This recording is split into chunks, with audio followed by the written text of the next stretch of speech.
नमस्कार, स्वागत है आपका म्यूजिक प्रोडक्शन के नेक्स्ट वीडियो ट्यूटोरियल में, जिसमें हम बात करेंगे EQ के बारे में। तो EQ होता क्या है? EQ सिंपली से समझिए आप कि वॉल्यूम होता है।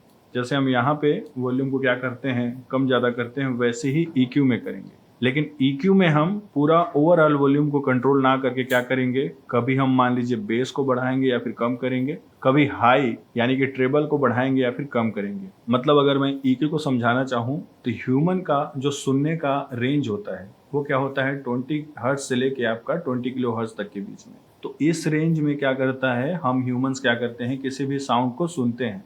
इसके बाहर के साउंड्स को ह्यूमंस की क्या होती है, सुनने की उतनी क्षमता नहीं रहती है। तो इसी रेंज में हम क्या करेंगे, कुछ फ्रीक्वेंसी को ज़्यादा करेंगे या फिर कम करेंगे। जैसे कि ये मैंने एक ड्रम लूप ले लिया है, इस पे मैंने एक स्टैंडर्ड आपका जो फेंडर स्टूडियो की तरफ से मिलता है, आपको प्रो EQ मिलता है, इसको ले लिया है। अभी इसमें आप देखेंगे ये EQ प्लगइन है हमारा, इसमें देखेंगे आप इधर, इसको हम लोग लॉस बोलेंगे या फिर कह सके तो बेस। अगर मैं इसको बढ़ाऊंगा या फिर घटाऊंगा तो आपका क्या होगा, बेस कम या फिर ज़्यादा होगा। आप सुन के देखें।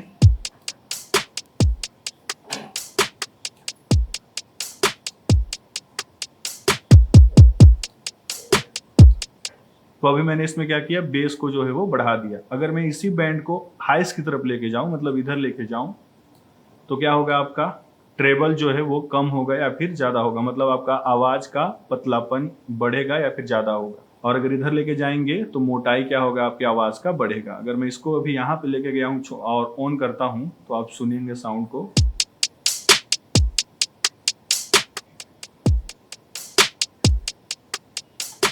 तो सिंपल सा अगर एक शब्द में कहा जाए तो EQ क्या होता है, आपका एक 20 से 20 किलो हर्ट्ज तक के रेंज में किसी भी फ्रीक्वेंसी को कम करना या फिर ज़्यादा करना, या फिर सिंपल शब्दों में कहें तो बेस को बढ़ाना या फिर कम करना, या फिर हाइस को बढ़ाना या फिर कम करना। इसको मैं अभी के लिए 3 पार्ट में डिवाइड करूँगा। इधर के फ्रीक्वेंसीज को मैं बोलूँगा बेस, इधर के फ्रीक्वेंसीज को मैं बोलूँगा मिड, और इधर की फ्रीक्वेंसी को बोलूँगा ट्रेबल। इसके बाद EQ में हम बात कर लेते हैं कुछ फिल्टर्स की। फिल्टर्स में आपका पहला फिल्टर है लो कट फिल्टर। आपको किसी भी फ्रीक्वेंसी को काटना है तो आप क्या करते हैं, वहाँ तक क्या काट सकते हैं।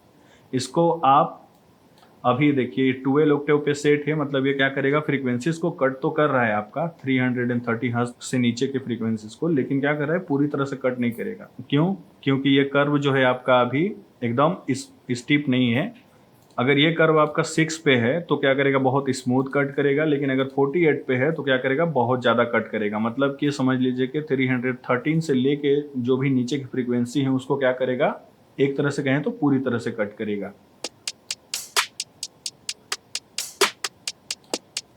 अब क्या करें, मैं आपको इसको सुना के दिखाता हूँ कि ये ऑक्टेव चेंज करने के बाद क्या होता है, आपके साउंड में क्या चेंजेस आते हैं। अभी 48 पे है,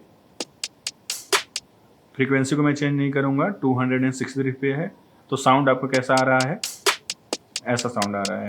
नेक्स्ट अगर इसको मैं 6 dB पे लेके जाता हूँ तो आप सुनेंगे कि बेस भी क्या होता है, आपका आएगा। ठीक है,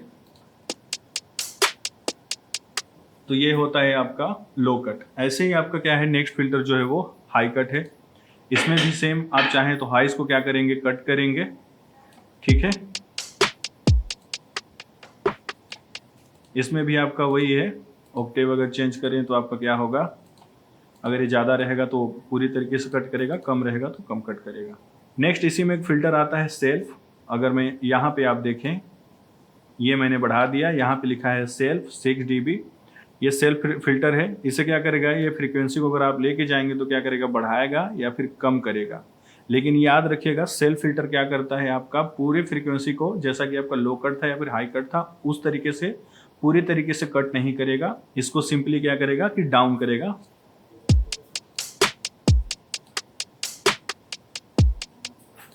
तो ये हो गया आपका सेल्फ फिल्टर।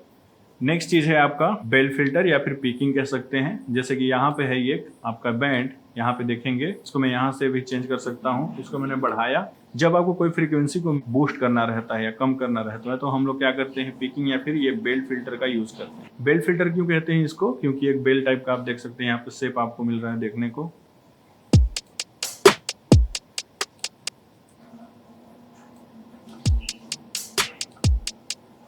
नेक्स्ट चीज़ है क्यू। ठीक है, क्यू से आप क्या करेंगे, इसके शेप को कंट्रोल करेंगे। आप अगर बहुत स्टीप रखना चाहेंगे तो स्टीप कर सकते हैं, या फिर क्या कर सकते हैं, वाइड रखना चाहें तो वाइड कर सकते हैं। क्यू से क्या करेंगे, इसको चेंज करेंगे। लेकिन जब आपको किसी फ्रीक्वेंसी को क्या करना हो, बूस्ट करना हो, तो क्यू को क्या रखें, थोड़ा ज़्यादा ही रखें, ताकि वो बूस्ट करें तो ओवरऑल साउंड अच्छा है। अगर आप इसको बहुत ज़्यादा क्या करेंगे, इस टाइप का रखेंगे और इसको अगर बढ़ाएंगे तो क्या करेगा, आपका रेजोनेंस बूस्ट होगा।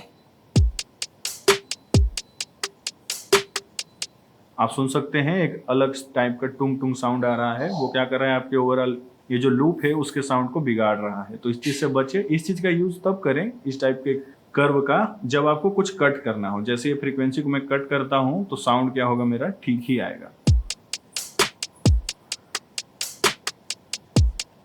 तो जब आपको कट करना हो तब इस टाइप के फिल्टर का यूज करें। नेक्स्ट है डायनामिक मोड। डायनामिक मोड मतलब कि एक कंप्रेसर की तरह बिहेव करेगा। ये क्या करेगा, किसी भी फ्रीक्वेंसी को जब वहां पे साउंड बजेगा, मतलब वहां पे वो फ्रीक्वेंसी आएगी, तब क्या करेगा, या तो बूस्ट करेगा या फिर कट करेगा।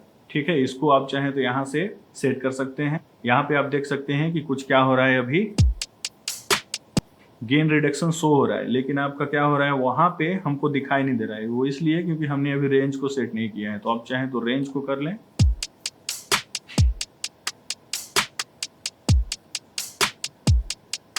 मतलब ये क्या कर रहा है, आपका वहां पर के फ्रीक्वेंसी को कंप्रेस कर रहा है जब भी वहां पे साउंड आ रहा है। नेक्स्ट इसको अगर इस रेंज को मैं बढ़ा दूं, चलिए इसको 0 कर देते हैं, समझने में आसानी होगी। तो अभी आप देख सकते हैं ये क्या कर रहा है, उसको बूस्ट कर रहा है। तो ये रेंज से क्या करेंगे, या तो कट करेंगे या फिर बूस्ट करेंगे, हम डिसाइड करेंगे। और थ्रेशोल्ड से हम ये डिसाइड करेंगे कि कितने थ्रेशोल्ड के बाद, मतलब कितने रेंज के बाद क्या कर रहा है, वो फ्रीक्वेंसी को डिप करेगा या फिर बूस्ट करेगा।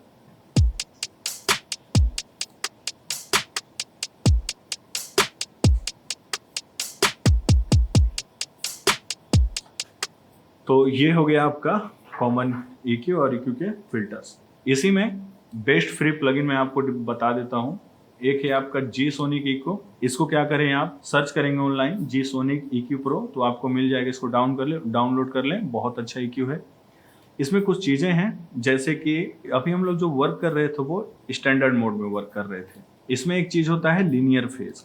ठीक है, लीनियर फेज क्या होता है, जैसे कि अगर मैं इसको डुप्लीकेट करूं, डुप्लीकेट ट्रैक कंप्लीट, और इसके फेज को मैं क्या करूंगा, इन्वर्ट कर दूंगा। अभी मैंने फेज को क्या कर दिया, इन्वर्ट कर दिया। तो आप देखेंगे कि कोई भी साउंड आपको नहीं आएगा।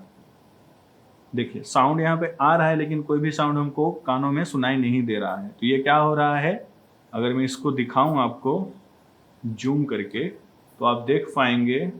अभी ये देखिए, अभी यहाँ का ले लीजिए, अभी देखिए ये ऊपर गया है, ये भी ऊपर गया है। ठीक है, तो साउंड तो आपका आएगा, लेकिन हमने क्या कर दिया है, एक का फेज इन्वर्ट कर दिया। मतलब ये ऊपर गया है ना वेव फॉर्म, तो इसका वेव फॉर्म क्या हो गया है, अब नीचे चला गया है। तो सिंपल सा मतलब कि ये फ्रीक्वेंसी अप है, ये भी अप है, तो क्या होगा, आपका साउंड आएगा। लेकिन अगर ये भी अप है, ये डाउन है, तो क्या होगा, फेज इशू हो जाएगा, मतलब कि साउंड आपका नहीं आएगा। मैंने अभी इसको क्लिक कर दिया है, मतलब कि इसका फेज ऐसे था, इसको मैंने क्या कर दिया, ऐसे कर दिया, मतलब इस टाइप का हो गया है ये।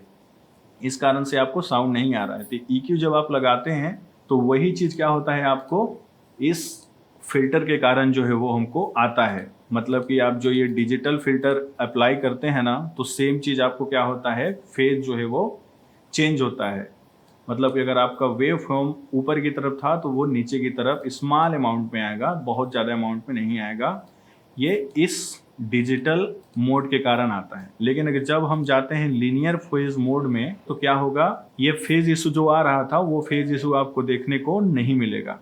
लेकिन इसका एक आर्टिफैक्ट भी है। ये लीनियर फेज में जब हम जाते हैं तो क्या करता है, ये जो आपका सैंपल है इसको कुछ सेकंड डिले करता है, फिर प्रोसेस करता है, फिर से आपके यहाँ टाइमलाइन में फिर से ले आता है। मतलब कि लेटेंसी इशू नहीं है, क्योंकि लेटेंसी आपका जो डॉ है वो इंटरनली लेटेंसी को कंपनसेट करता है। बट फिर भी इसके कारण, लीनियर फेज फिल्टर के कारण क्या होता है, एक हल्का सा रिंगिंग साउंड आता है। कहाँ, जैसे कि आपका ये किक है, तो किक के स्टार्ट में क्या होगा, एक हल्का सा रिंगिंग साउंड आएगा इस लीनियर फेज फिल्टर के कारण। ये रिंगिंग साउंड ज़्यादातर हमको सुनाई नहीं देता, लेकिन आप ध्यान रखें कि यूज़ कब करना है। हर केस में जब भी आप मिक्सिंग करेंगे, कुछ भी करेंगे, ठीक है, तो आपका स्टैंडर्ड या फिर नेचुरल या फिर डिजिटल फिल्टर क्या होगा आपका यूज में होगा। ये नेचुरल फिल्टर क्या है, ये आपका डिजिटल फिल्टर हो गया और लीनियर फेस फिल्टर हो गया, इनके बीच का है। तो नेचुरल मोड अप्लाई करेंगे तो क्या होगा, ज़्यादा अच्छा साउंड मिलेगा। अगर आप मोड चेंज करेंगे लीनियर फेज में तो क्या होगा, साउंड तो बहुत अच्छा आएगा, एग्जैक्ट साउंड मिलेगा, साउंड में कुछ भी चेंजेस नहीं मिलेगा, कोई भी फेज अप्लाई नहीं होगा। लेकिन साउंड क्या होगा आपका, हो सकता है थोड़ा बहुत रिंगिंग साउंड दे और क्या होगा, लेटेंसी देगा। इससे बचने के लिए आप अप्लाई कब करें, ठीक है, नेचुरल फेज या फिर डिजिटल मोड में आप क्या करें, जितना भी मिक्सिंग करना है आपको उन सब काम में आप नेचुरल या फिर डिजिटल मोड का यूज़ करें। लेकिन जब आप मास्टरिंग कर रहे हैं तो आप चूज़ करें, अगर आपको नेचुरल अच्छा लग रहा है, डिजिटल अच्छा लग रहा है या फिर लीनियर फेज अच्छा लग रहा है, तो मास्टरिंग में आप लीनियर फेज का भी अप्लाई कर सकते हैं। ज़्यादातर केसेस में मास्टरिंग के टाइम पे लीनियर फेज मोड जो होता है वो अच्छा होता है। मैं आशा करता हूँ कि ये चीज़ें आपको समझ में आई होंगी। तो अभी के लिए इतना ही, मिलते हैं नेक्स्ट ट्यूटोरियल में। धन्यवाद।